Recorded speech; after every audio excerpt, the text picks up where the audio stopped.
The sound of heels carried through the house long before I stepped out of my room. Sharp, quick, impatient. Mother was making her rounds again, ensuring every detail of the evening went exactly as she envisioned. I stood in front of the mirror, buttoning the last cuff of the white silk shirt that felt more suited for a mannequin than for me.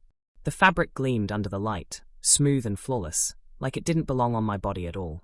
I tugged at the sleeve, adjusting it for the third time. No matter how perfectly tailored the clothes were, they never felt mine. They belonged to the Lin family name, to the expectations sewn into every stitch, not to Noah Lin, the son who always stood in the corner. I caught my reflection and paused. My face stared back, familiar yet distant, dark hair falling into my eyes, skin too pale under the harsh light, mouth set in that same faint, uncertain line. I looked fine, presentable, the sort of man who would never draw attention. That was the point. Mother's words from last night echoed in my head. Even if the spotlight isn't on you, you must reflect the family's standing. Dullness is no excuse. I'd laughed bitterly to myself when she left my room. She didn't mean I should shine. She meant I should be invisible, but polished enough not to embarrass them while doing it. A knock interrupted my thoughts. Noah. Her voice, clipped and expectant. Are you ready? Don't make us late. Yes, Mother. I smoothed down my jacket and opened the door. She looked me over with the precision of a jeweler appraising a flawed gem. Her red lips curved faintly. Better than usual. She straightened the line of my collar. Remember, tonight is not about you. Stand straight, smile when appropriate, and stay out of the way. Evan and Julian deserve the full spotlight. The words were nothing new. They slid into my chest like they always did, quiet and heavy. I understand, I said. Downstairs, the family gathered in the entry hall beneath the glittering chandelier. Father adjusted his cufflinks, expression stern, the kind of face he wore more often than not. And then there was Evan, radiant even when he wasn't trying. My brother had his phone in hand, laughing at something on the screen. His suit fit like a second skin, sleek and sharp, as though it had been waiting all its life for Evan Lin to fill it. I wondered if he even felt nervous tonight, or if he believed the world truly did orbit him.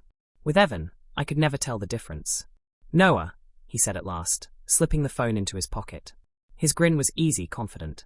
Try not to look like you're going to a funeral. This is a party. I swallowed the sigh pressing at my throat. Congratulations, Evan. He clapped me on the shoulder like my words hadn't been good enough, hadn't carried the warmth he expected. Don't sound so stiff. You'll scare off the champagne girls. Father's voice cut across us. Enough. Let's go. The cool night air greeted us as we stepped outside, the line of black sedans waiting at the curb. I slipped into the back of one, letting the leather swallow me in silence. The city lights blurred past the window as we drove, but my thoughts stayed fixed on what awaited us. The engagement party. Evan and Julian. Julian Leong. I told myself I shouldn't think of him, that he was nothing to me except my brother's fiancé. But the truth was harder to bury.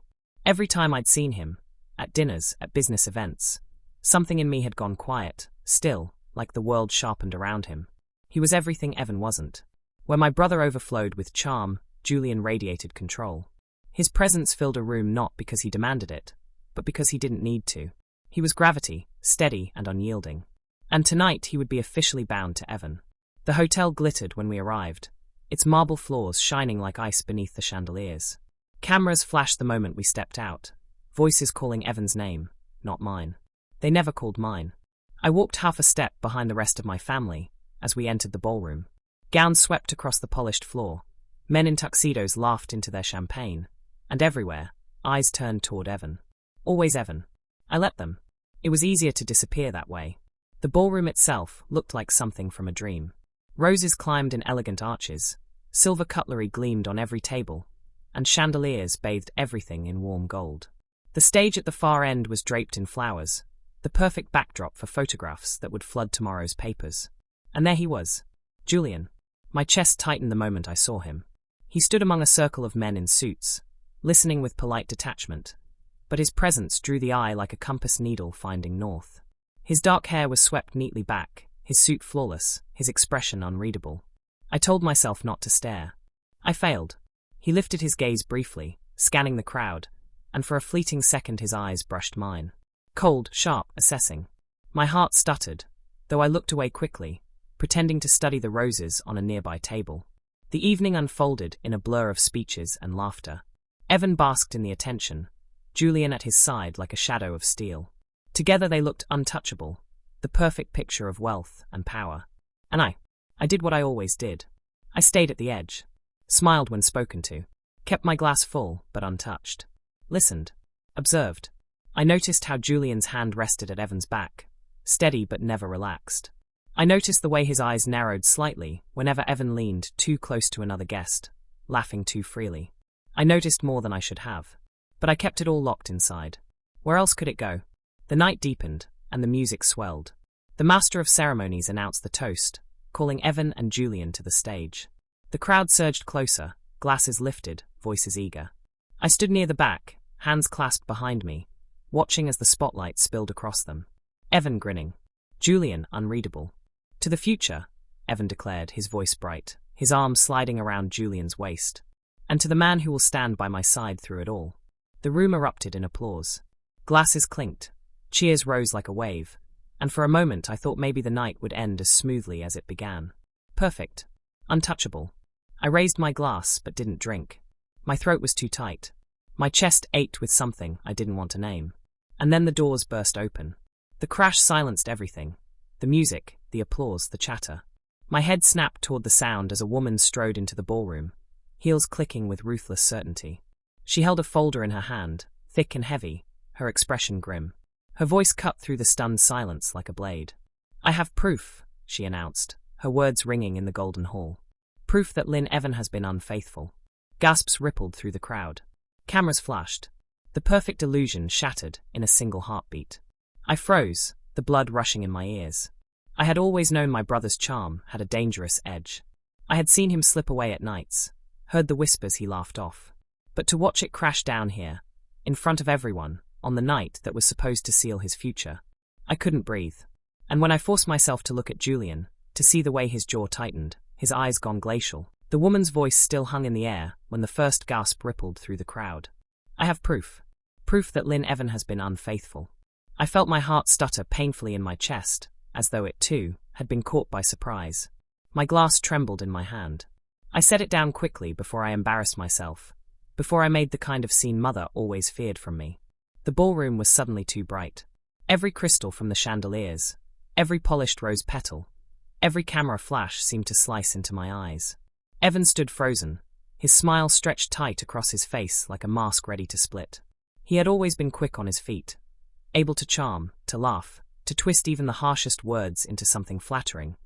But now his jaw hung slack, his throat working as though the very air had betrayed him. And beside him, Julian. I couldn't look away from him. His expression had shifted in an instant, the faint curve of politeness gone, replaced with something harder, colder. The kind of stillness that made the hairs at the back of my neck rise. He didn't speak yet, but he didn't need to. His silence cut sharper than words. The woman moved forward, each step measured. She held the manila folder high like a weapon, her chin raised, her voice unwavering. "These," she said, "are photographs, messages, proof of Lynn Evans' affair. Proof that he is not faithful to the man standing beside him." Cameras clicked furiously. Some guests gasped again, others whispered behind manicured hands, hungry for the drama that now tainted their champagne. Mother's sharp intake of breath reached me from across the room.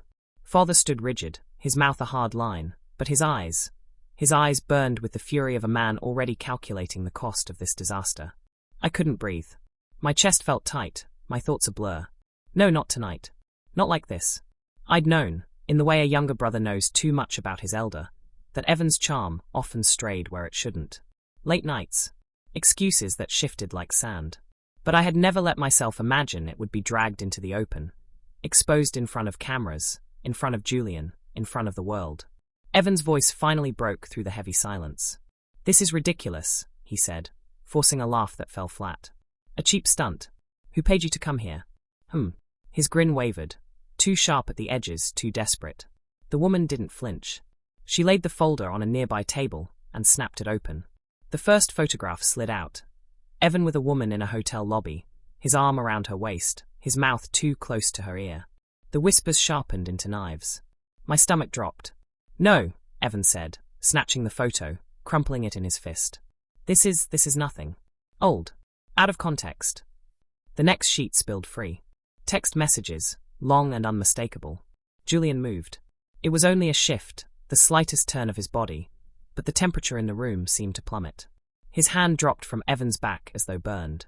His gaze fixed on the evidence with surgical precision, his lips pressed into a line so sharp it could cut glass. Julian, Evan's voice cracked. He reached out as if to touch him, to tether him. But Julian stepped away. The sound of that single step echoed louder in my ears than all the gasps, all the whispers. A step away from Evan. A step toward the truth. "I will not," Julian said, his voice even, controlled, terrifyingly calm, "bind myself to a man who cannot remain faithful even in the months leading up to our engagement." It wasn't loud, but it carried. The entire room heard. And the entire room knew it was final. Evan's mask crumbled. "No, you can't, Julian, please listen. Enough." That one word cut through everything. The music. The pleading. Even the whispers. Julian Leong's voice held no heat, no trembling fury, only a cold certainty that left no room for negotiation. He turned from Evan as though turning from a stranger, and the sight of it made my chest ache in a way I couldn't name.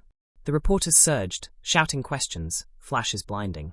Security moved in too slowly, caught between duty and fear of scandal. The ballroom dissolved into chaos. I stood frozen, the world moving around me like a storm, and yet my eyes never left Julian. The way his jaw remained tight, the way his shoulders squared, the way he did not spare my brother a second glance. I had never seen anyone walk away from Evan before. Not like this. Not without hesitation. It was ruthless. And, God help me, it was unforgettable. The party was over, though no one had said the words. Guests trickled out quickly, some whispering, others openly gossiping, already crafting their retellings for tomorrow's breakfast tables. Our family gathered in a side room, away from cameras. The air reeked of tension and fear. Mother paced like a caged animal, her voice sharp. "How could you, Evan? How could you be so careless? Do you have any idea what you've done?" Father sat stiffly, his face carved from stone. "This is not only a humiliation. This is war. Do you think the Leongs will tolerate this insult?" Evan buried his head in his hands, muttering curses, half apologies that sounded more like excuses. His usual confidence was gone, shattered. And me? I stood near the wall, as I always did, watching, silent. But tonight's silence felt heavier than ever. Because no matter how furious my parents were, no matter how desperate Evan's excuses, my thoughts kept drifting back to Julian. The look in his eyes when he said enough. The finality of his voice. The way he walked away without a backward glance. Something inside me whispered that nothing in my life would ever be the same again.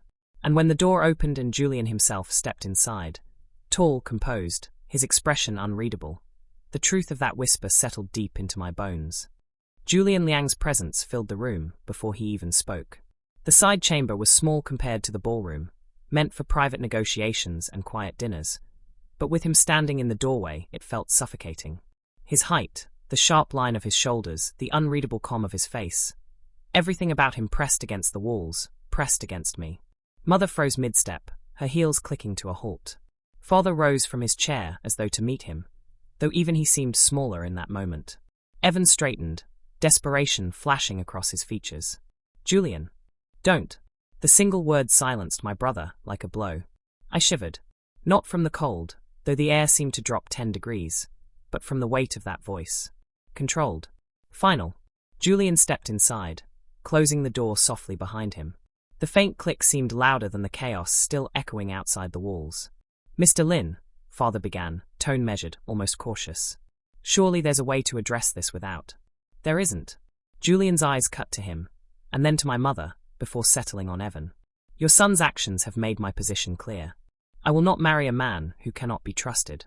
Evan pushed to his feet, his hand half raised in a pleading gesture. "It meant nothing. They're lying, it's a setup. Julian, you know me." "Apparently," Julian said, voice flat. "I don't." The words landed like stones. Evan flinched, but Julian didn't soften. I stood silent in the corner, my heart hammering against my ribs. I should have looked away, given them privacy, but I couldn't. Not when every word seemed to draw the ground out from under my family's feet. Mother finally broke the silence. "Mr. Leong," she said, her voice sharper than Father's, edged with panic. "Please, think carefully. To sever the engagement so publicly, it will harm not only Evan's reputation but your own. The press will feast on this." Julian's gaze flicked to her. For the first time, I thought I saw the faintest curve of a smile, humorless and cold. Do you think my concern is what strangers say in tomorrow's papers? Mother faltered, her painted lips parting, but no words came. Julian turned his eyes back to Evan. No. What concerns me is binding myself to a man incapable of fidelity, incapable of restraint. That is not weakness I will permit near me. The finality in his tone made my stomach twist. I felt sorry for Evan. Furious at him, yes, but sorry too. My brother had always believed himself untouchable, and now he stood stripped, small under Julian's gaze. Evan tried again, softer this time, almost breaking. Julian, please. Don't do this. We're meant to be. Julian cut him off with a look so sharp it seemed to slice the air. You and I were never meant to be anything. The silence after that was crushing. My brother's mouth worked soundlessly. My mother turned away, pale with shock. My father sat heavily back into his chair, as though the weight of what this meant for the family had settled squarely on his shoulders. And me? I pressed my nails into my palms, trying to anchor myself, but my chest was still too tight. The way Julian dismissed Evan, it should have been satisfying after years of my brother's arrogance. And yet it hurt too, to see the collapse so total. Julian finally exhaled, a quiet breath that still seemed louder than anything else in the room. His eyes swept across the Lin family one last time, until they landed on me. I froze. It wasn't the first time Julian had looked at me, but it was the first time I felt pinned by it. His gaze didn't skim past, didn't dismiss. It lingered. Heavy. Measuring. A shiver ran down my spine. And then calmly he said, "The marriage arrangement will remain intact. But not with Evan." The words didn't register at first. I blinked, sure I'd misheard. What? My father demanded, voice tight. Julian's expression didn't change. If the Lin family wishes to maintain our alliance, if you wish to avoid the collapse this scandal invites, then the engagement will continue. But Evan is no longer acceptable. Mother's breath hissed through her teeth. You, she faltered. You cannot simply demand. I can. Julian's gaze didn't waver. And I will. The silence that followed stretched, brittle and suffocating. Then slowly, deliberately, his eyes returned to me. I felt my throat close. Me, I whispered, before I could stop myself. Julian inclined his head the faintest fraction. Yes. You. The room erupted. Mother's voice rose sharp and shrill. Impossible. Absolutely not. Noah is. She bit the words off, but the sting remained. Invisible. Unimportant. Not meant for the spotlight. Father tried to cut in, to reason, but his voice wavered beneath the weight of what Julian had suggested. Evan swore under his breath, his face dark with humiliation. And I couldn't move. Me? Marry Julian? The thought hit like a thunderclap, leaving nothing but ringing in my ears. I'd lived my life in the shadows, trained myself to expect nothing but invisibility. And yet now, in the middle of the wreckage my brother had created, Julian Leong was looking at me as though I were the solution. Why? His gaze didn't soften, didn't flicker. It simply held me there, steady and certain. I couldn't breathe. My lips parted, but no words came. My heart pounded so loudly it drowned out the arguing voices around me. Enough. Julian's voice cut through the chaos. All sound died instantly. He straightened, his presence towering though he never raised his voice. The terms are simple. If the Lin family still desires this alliance, Noah Lin will take Evan's place. If not, our ties end tonight. Mother's face drained of color. Father's jaw clenched. Evan muttered a curse, slamming his fist against the table. You can't be serious. I've never been more serious, Julian said. The weight of his certainty pressed down on me until I felt hollow. Me. Married. To Julian. It should have been absurd. A cruel joke. But there was no trace of jest in him. No hint of anything but absolute resolve. And for the first time in my life, I had no script to follow. No practiced lines of obedience. No quiet place to hide. Julian Leong had looked at me, chosen me, and nothing would ever be the same again. I never thought silence could be this loud. Julian's words still rang in the air. If the Lin family still desires this alliance, Noah Lin will take Evan's place. For a long moment, no one moved. The room was frozen, held together only by the weight of that impossible statement. My brother stood rigid, his mouth open in disbelief, while my parents stared at Julian as if he had spoken in a foreign tongue. And me, my heart had stopped altogether. Me? Marry Julian? The thought slammed into me so hard I couldn't breathe. I was no one. The quiet son. The obedient one. The one meant to stand in shadows. Not a bargaining chip, not a groom, not the person who could salvage an empire my brother had destroyed. Mother's voice was the first to break the stillness. Sharp, brittle, cutting through the air. Impossible. Absolutely not. Her eyes flashed toward me, quick and dismissive, as though Julian's suggestion were a personal insult. She didn't need to say the words, but I heard them anyway. Noah isn't enough. Father cleared his throat, trying to keep control. Mr. Leong, we can discuss alternatives. There are no alternatives. Julian's tone was cool, flat. You want the alliance? It will be with Noah. Evan surged forward, his voice cracking with fury. This is insane. You can't just replace me like I'm disposable. Julian's gaze cut to him. You made yourself disposable. The words hit harder than any shout could have. Evan flinched, color draining from his face, but anger twisted him quickly after.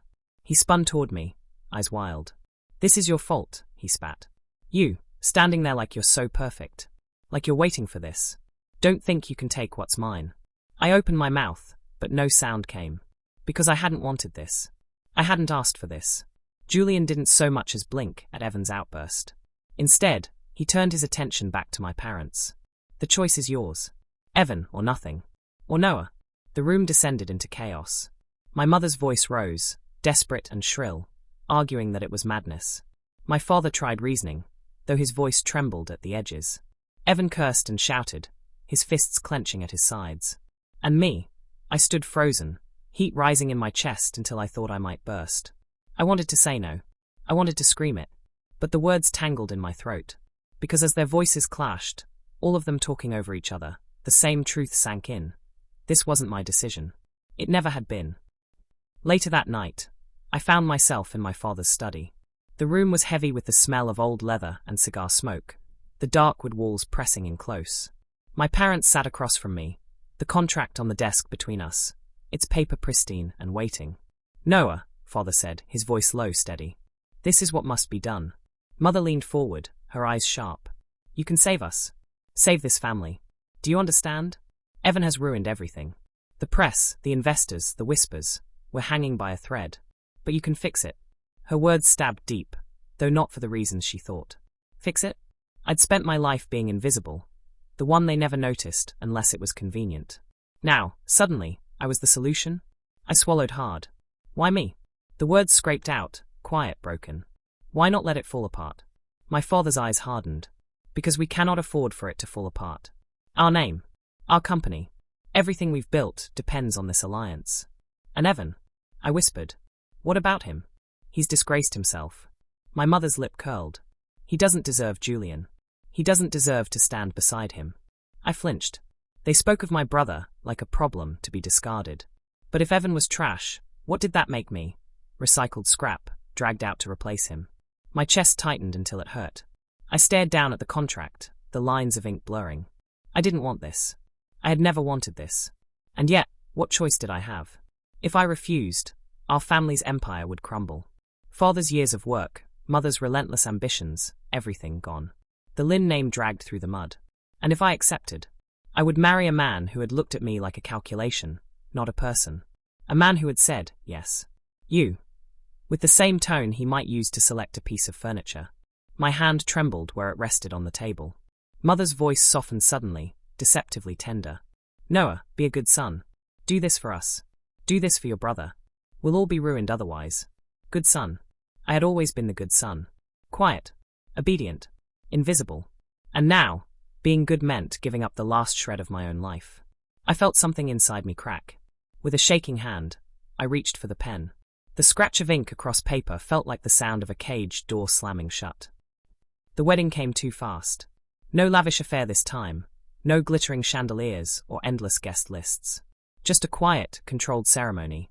Witnesses, signatures, vows recited with the mechanical rhythm of necessity. I stood in a suit that felt like armor, my palms damp against the fabric.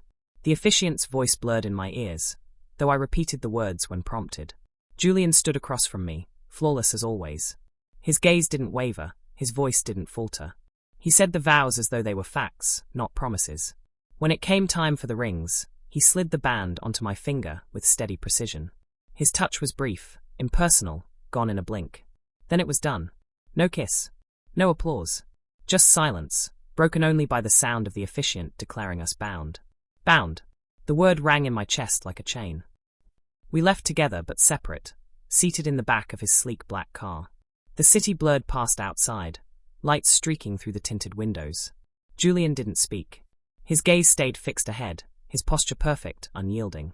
I stared down at the ring on my finger, the metal cold against my skin. It gleamed in the dim light, proof of what I had done, proof of what I had become. By the time the car slowed, my throat was tight. His penthouse towered above the skyline, steel and glass gleaming against the night. We rode the private elevator in silence, the hum of machinery, the only sound between us. The doors opened to a world that didn't feel real. White walls, black furniture, glass windows stretching from floor to ceiling. The city spread beneath us like a painting. Beautiful, yes, but cold. Lifeless. A place meant to impress, not comfort. Julian walked ahead, his footsteps soft against the polished floors. "This is your home now," he said, his voice calm, as though he were showing me a piece of property rather than welcoming me into a life. He led me through rooms that gleamed with perfection. Kitchen, office, living space. Finally, he stopped at a door and opened it. "This will be your room. Not ours." My heart sank as I stepped inside. The bedroom was pristine, like something from a design magazine. Large bed, minimalist decor, floor-to-ceiling glass. But it felt sterile, untouched. I set my small bag down, fingers fumbling on the zipper, though there was almost nothing inside. Julian lingered in the doorway. His gaze swept the room, then me. For a moment, I thought he might say something softer. Instead, "We will present ourselves as required. Otherwise, you may live as you wish. I ask only for respect and discretion. Nothing more. Nothing more." I nodded, my throat too tight for words. He left, his footsteps fading until I was alone. I sat on the bed, staring at the ring on my hand, my chest aching with the weight of it all. I wasn't Evan's shadow anymore. I was Julian Leong's husband, and I didn't know if that made me saved or trapped. The first night in Julian Leong's penthouse felt like living inside a museum. Everything was immaculate. White walls that gleamed under recessed lights, black leather furniture polished to perfection, glass so spotless it disappeared into the skyline. Even the air smelled faintly sterile, like expensive cleaners instead of food or warmth or life. I hadn't brought much with me. Just a few personal things stuffed into a small overnight bag. My sketch pad, 2 well-worn books, a handful of clothes I'd grabbed without thinking. I didn't need more, because when I opened the drawers in the walk-in closet, they were already full. Crisp shirts, pressed trousers, polished shoes in exactly my size, all neatly arranged, waiting. Not chosen by me. Not touched by me. Someone, Julian's staff, no doubt, had prepared everything in advance. The realization made my skin crawl. Even here, even now, I wasn't expected to bring myself into this marriage. I was just expected to fit into the place Julian had carved out, like another piece of furniture in his immaculate world. The emptiness mocked me. This room wasn't mine, not really. The bed was too wide, the sheets too crisp. I lay awake for hours, staring at the ceiling, the city lights flickering against glass like distant stars. My heart beat too loud in the silence. I thought of home, though home had never been soft or safe, just familiar. Even my parents' house, for all its grandeur, had at least held the faint hum of family life. Here, there was nothing, just silence arranged into perfection. By the time I finally drifted into sleep, the dawn light was already bleeding into the sky. Julian was gone by the time I emerged in the morning. The kitchen gleamed untouched. A coffee pot sat full, black and steaming, but there was no sign of breakfast. No clatter of pans, no plates on the counter. 2 mugs sat neatly beside the pot. White porcelain, identical. Both spotless. One was clearly meant for me. I poured myself a cup and sat at the marble island, fingers wrapped tight around the mug. Even here, it seemed, someone had thought ahead on my behalf. Someone had decided how I would drink my coffee before I even woke up. The silence pressed in, heavy and absolute. I found myself listening for footsteps that didn't come. By the second day, the silence had a rhythm. Julian left early, returned late. I heard the soft click of the front door past midnight, the muffled sound of shoes on polished floors, the low murmur of his voice on a phone call before his office door shut. We hardly spoke. When we did, his words were precise, businesslike. "There will be a charity dinner this Friday. You'll accompany me. The press has already caught wind of our marriage. Expect questions. Do not answer unless I do first." His rules came one by one, dropped like stones into still water. No intimacy. No unnecessary contact. No deviation from the image of unity when in public. I nodded each time, quietly obedient, the way I always had been. But each word chipped at something inside me, leaving cracks I couldn't mend. Even meals weren't mine to decide. The fridge was fully stocked with prepackaged meals and labeled containers, as though someone had calculated exactly what should be eaten here, how long it should last, how everything should stay in place. At night, I sat on the edge of my bed and stared at the ring on my finger, wondering if he ever looked at his the same way. The first time we went out together, it was to a business dinner. The restaurant was all gleaming chandeliers and velvet chairs, waiters gliding silently between tables. Conversations hushed as Julian led me inside, eyes turning, whispers rising like wind. Julian's hand brushed my back briefly, a touch so light I almost thought I imagined it. But it was deliberate, a performance for the watching eyes. We sat side by side, smiling when required, speaking when prompted. Julian handled everything with flawless ease. His voice was steady, his posture commanding, his every gesture calculated. I tried to keep up. I nodded, smiled politely, echoed the appropriate words. But inside, I felt like a puppet in clothing that didn't belong to me. Even the suit I wore had been waiting in that closet before I arrived. Perfectly tailored, perfectly impersonal. It wasn't until someone mentioned Evan that I froze. Such a shame about the scandal, one man said casually, swirling his wine. But perhaps this pairing is better. Noah is certainly more discreet. A smattering of laughter followed. Heat rushed to my face. My grip tightened on my fork until my knuckles ached. Before I could speak, before I could shrink into myself, Julian's voice cut cleanly across the table. Noah is not a substitute. The table fell silent. Julian's eyes, sharp and unreadable, swept over the others. He is my spouse. That is all anyone needs to know. I blinked, stunned. No one dared to argue. Conversation shifted awkwardly back to safer topics, the air heavy with tension. I kept my gaze down, my heart pounding. It was nothing, just words meant to silence whispers. Yet my chest ached with something sharp and confusing. Protectiveness. From Julian. I didn't understand it, and I didn't dare hope it meant more than it did. But that night, lying awake again in the wide, cold bed, I replayed those words over and over until I finally fell asleep. Days slipped into weeks, each one blurring into the next. The penthouse remained silent, sterile, untouchable. Julian remained cold, distant, polite to the point of cruelty. And yet, cracks began to show. Once, I came down late at night for water and found him at the kitchen counter, sleeves rolled up, tie loosened, hair slightly mussed. He looked almost human like that, weariness softening the sharp edges. He noticed me immediately, of course. His mask slid back into place in a heartbeat. "Couldn't sleep?" he asked, voice neutral. I shook my head, clutching the glass too tightly. For a moment, we simply stood there, the hum of the refrigerator filling the silence. His gaze lingered, steady, almost searching. Then he nodded once. "Try chamomile tea. It helps." I swallowed, my throat tight. "Thank you." He turned away, retreating to his office. The kitchen felt colder without him, though I didn't know why. One evening, restless and unable to sleep, I wandered the penthouse halls. The silence pressed on me too heavily, and the glow of the city outside felt too far away. As I passed Julian's study, I noticed the door was slightly ajar, light spilling out in a soft golden line across the hallway floor. I hesitated. He never left his work unfinished, and the sight of an open door felt wrong. Curiosity tugged at me before reason could stop it. Inside, the room was as pristine as the rest of the penthouse. Dark wood shelves, a sleek desk, papers stacked with precision. But one thing was out of place. A photograph. It lay half-tucked beneath a folder, as though it had been looked at recently and then forgotten. I froze when I recognized it. It was of me. Months ago, at a gala my family had attended. I remembered that night, standing quietly by the fountain in the garden, sketchbook in hand, ignored as usual while Evan basked in the spotlight. But this photo hadn't captured Evan, or the glittering party. It had captured me. Alone. Distant. My throat tightened. The angle, the focus, someone had been watching closely. Watching me. And the photo was here. In Julian's study. My stomach twisted. My breath caught.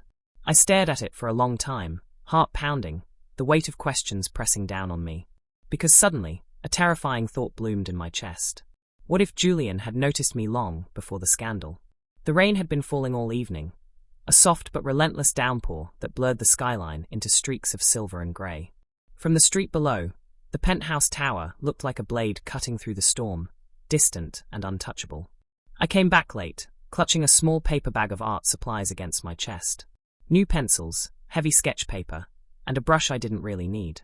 I told myself I bought them to keep busy, to make this place feel less like a hotel and more like a home. But deep down, I knew the truth. Carrying them was a reminder that I still had something that was mine. Still, the closer I got to the door, the heavier the unease settled in my stomach. There was someone waiting. At first, I thought it was the shadows pooling along the hall, distorted by the flicker of the overhead light. But then he shifted, and my breath caught. Evan. He leaned against the wall near the penthouse door, rain still clinging to his hair, his shirt plastered to his frame. He looked out of place in the pristine hallway, like the storm had spat him out. His eyes snapped to mine the moment I appeared, bright and hard with something between anger and desperation. "So it's true," he said, his voice low cutting. "You're living here now." I froze, tightening my hold on the bag until the paper crinkled. My brother had always been handsome in a way that drew people in, but tonight there was something ugly behind it, like the shine had worn off, leaving only sharp edges. "What are you doing here?" My voice came out quieter than I wanted, almost lost under the hum of the storm pressing against the glass walls above. He pushed off the wall, closing the distance in 2 easy steps. "I could ask you the same. You think you belong here?" His gaze swept over me, dismissive, cruel. "With him? Don't make me laugh. This," he gestured at the door, the tower, the life inside, "was supposed to be mine." The words hit like a slap, even though I'd braced for them. I shifted my grip on the bag, wishing my hands didn't shake. "I didn't ask for this," I said, forcing each word out carefully. "You left Julian no choice." Evan barked a laugh, sharp and bitter. "No choice? Do you really believe that? You think he wanted you?" He leaned closer, his breath harsh. "You're just a placeholder, Noah. A way for him to save face. Nothing more." I'd told myself the same thing in the quiet hours of the night. Hearing it from him, in his voice, made it burn deeper. My throat tightened, but I swallowed hard, trying not to let it show. "Go home, Evan." But he only smirked, the curve of his mouth cruel. "Home? Don't kid yourself. This place was meant for me." Before I could stop him, he shoved past me, striding to the penthouse door like he owned it. "Evan." I grabbed his arm, but he shook me off easily, knocking the bag from my hands. Pencils spilled across the polished floor, rolling into the shadows. My stomach twisted at the sight, but I didn't bend to pick them up. Not with him standing there, hand already on the door. He threw it open without hesitation and stepped inside, dripping water onto Julian's immaculate floor. The warmth of the penthouse only seemed to sharpen the edges of his anger. I followed, pulse hammering. "You can't be here." "Can't I?" He spun on me, eyes flashing. "Julian and I, we were supposed to be together. Everyone knows it. Do you think you can replace me? You've always been in the background, Noah. Always. This little act won't change that." I flinched but forced myself to stand straighter. "I'm not trying to replace you." "Then what are you doing?" His words cut like knives. "Because from where I'm standing, it looks like you've stolen everything that was supposed to be mine." Before I could answer, the sound of the front door opening again cut through the tension. "Julian." He stepped inside, the storm clinging to him, dark coat damp with rain, droplets catching in his hair, his presence filling the space immediately. He paused when he saw us, gaze sharp and unreadable, taking in the scene with frightening precision. His eyes settled on Evan first. "What are you doing here?" Evan straightened, shifting his expression into something smoother, almost pleading. "Julian, we need to talk. I made a mistake, but we can fix this. We can go back. It doesn't have to be too late." Julian's voice was calm, controlled. "It is too late." The words were like a door slamming shut. Evan's face flickered, but he pressed on, desperation leaking through. "No. Listen to me. I was stupid, I know. But you don't want him. You can't. His gaze cut to me, full of disdain. "He's not me." My stomach dropped. Julian's eyes narrowed. For the first time since I'd known him, his composure cracked. Not with carelessness, but with something sharp, dangerous. "You're right," he said softly, every word like steel. "He's not you. And that's exactly why I want him." The world seemed to stop. My breath caught in my chest, the weight of those words pressing against every wound I'd tried to hide. Evan stared, disbelief and fury twisting across his face. "You can't be serious." Julian's tone turned colder, more cutting than I'd ever heard it. "I am. You humiliated me, disgraced your family, and assumed I ever wanted you. I didn't. Not then. Not now. Not ever. Each word landed like a blow, and for the first time, Evan had no quick reply. He staggered back a step, mouth open in shock. Julian didn't move, but his presence filled the space, final and unyielding. Evan's shock hardened into something bitter. His glare slid to me, sharp enough to wound. "You'll regret this," he spat. "Both of you." He shouldered past me, hard enough that it stung, and stormed out, the slam of the door echoing through the penthouse. Silence followed, heavy and suffocating. I bent down, hands trembling, and gathered the scattered pencils. My chest ached with too many feelings, confusion, fear, something else I didn't want to name. When I straightened, Julian was still standing by the door, his coat dripping onto the floor, his hands clenched once before stilling. Then his eyes lifted, locking on mine. For the first time, they weren't cold. The silence after Evan's departure lingered like smoke, thick and suffocating. I stood in the middle of the room, my hands still clutching the rescued pencils, as if they could anchor me to something solid. My chest rose and fell too fast, every beat of my heart echoing in my ears. Julian hadn't moved from where he stood, but his presence filled the space, heavier than the storm pounding against the glass walls. His gaze was fixed on me, sharp and unreadable, but stripped of the icy distance he usually wore like armor. I couldn't hold it. I looked away first, my throat dry. "You didn't have to say that," I whispered, my voice thinner than I wanted. "About wanting me." His answer was immediate. "I meant it." My head snapped up. His tone was steady, but there was a rawness beneath it, like steel heated in a forge. I shook my head, hugging the pencils tighter. "No, you were just trying to drive him away. That's all." Julian stepped forward, slow, deliberate. "Is that what you think?" The air seemed to grow thinner with each step he took, until he stood a few feet away, close enough that I could see the droplets of rain still clinging to his coat, the faint shadows under his eyes. I tried to steady my breathing, but my voice betrayed me. "Why else would you marry me? It wasn't supposed to be me, Julian. It was supposed to be him. And now I'm just—" I faltered, the words catching. "A replacement." His jaw tightened. For a moment, he didn't speak. Then, with a controlled movement, he stripped off his coat and let it fall to the floor, damp fabric hitting the polished wood with a muted sound. "You think I see you as a replacement," he said, voice low, measured. "But that couldn't be further from the truth." I swallowed hard. "Then why?" He closed the last of the distance between us. I froze as his hand reached out. Not to touch, not yet, but to hover near my arm, as if asking permission without words. "Because," he said, softer now, "it was always you." My breath stuttered. His eyes held mine, unflinching. "From the very beginning, Noah. Do you remember the charity gala your family attended last winter? You were outside in the garden, alone, sketching by the fountain, while Evan worked the room. Everyone else ignored you, but I saw you. You looked real. Quiet. Watching the world without demanding it look back at you." His lips pressed into a thin line, as if the memory itself pained him. I couldn't look away. The words struck something deep in me, something I'd kept locked away. My heart thudded painfully against my ribs. I thought of the photograph I'd found in his study, the one of me by the fountain. The truth of it slammed into place. "You." My throat was tight. "That picture. You kept it." Julian's eyes flickered, a shadow of surprise, but he didn't deny it. "Yes." I felt the room tilt beneath me, emotions crashing over one another, shock, confusion, hope so fragile it hurt. "Why didn't you say anything?" My voice cracked.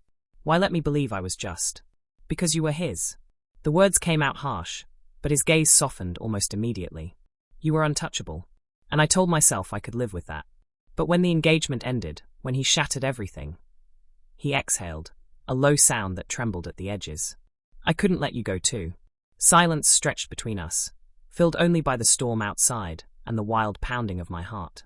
I wanted to speak, to say something, anything, but my voice wouldn't come.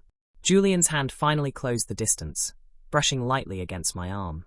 The touch was tentative, careful, so unlike the man who commanded boardrooms and shattered Evan with a few words. "You are not a replacement," he said, each word deliberate. "You are the only choice I ever wanted to make." The dam inside me cracked. For weeks, I had told myself not to feel, not to hope. I had kept my heart locked away, convinced I was nothing more than a placeholder in someone else's story. But standing here, with his words burning into me, I felt the ground shift. "Julian," my voice trembled, "I don't know how to be what you need." His eyes softened, the faintest trace of warmth breaking through the steel. You already are. And then finally, he closed the space between us. His hand slid up to cradle my jaw, fingers cool from the rain, and for a moment he just looked at me, like he was memorizing me, as if he'd waited too long to risk rushing. Then he bent, slow and unhurried, until his lips brushed mine. It wasn't a demand. It wasn't even a question. It was a confession in itself. The kiss was soft at first, almost reverent, but beneath it was something deeper, restrained too long. My breath caught, my hands shaking as I reached up, almost against my own will, and clutched his shirt. When he pulled back, just enough to look at me, his voice was low, raw. Tell me you believe me. My chest ached with everything I wanted to say, everything I was still afraid of. But the truth spilled out anyway, fragile but certain. I do. His forehead rested against mine, his breath mingling with mine. Then let me prove it to you. The walls I had built inside myself crumbled. For the first time, the cold, cavernous penthouse didn't feel empty. It felt alive. We didn't move toward the bedroom, didn't rush into anything more. We just stood there, in the middle of the living room, the storm raging outside, while something entirely different raged between us. His arms came around me slowly, and I let myself sink into them, let myself believe that maybe, just maybe, I wasn't alone anymore. The night stretched on, and eventually, exhaustion tugged at me. We ended up on the couch, still tangled together, the rain's rhythm a lullaby. My eyes fluttered shut, the warmth of him grounding me. For the first time since the engagement party, my heart was steady. I didn't know what battles tomorrow would bring, what our families or the world outside would do to us. But in this moment, in the circle of his arms, I wasn't afraid. Because he wasn't my brother's alpha. He was mine.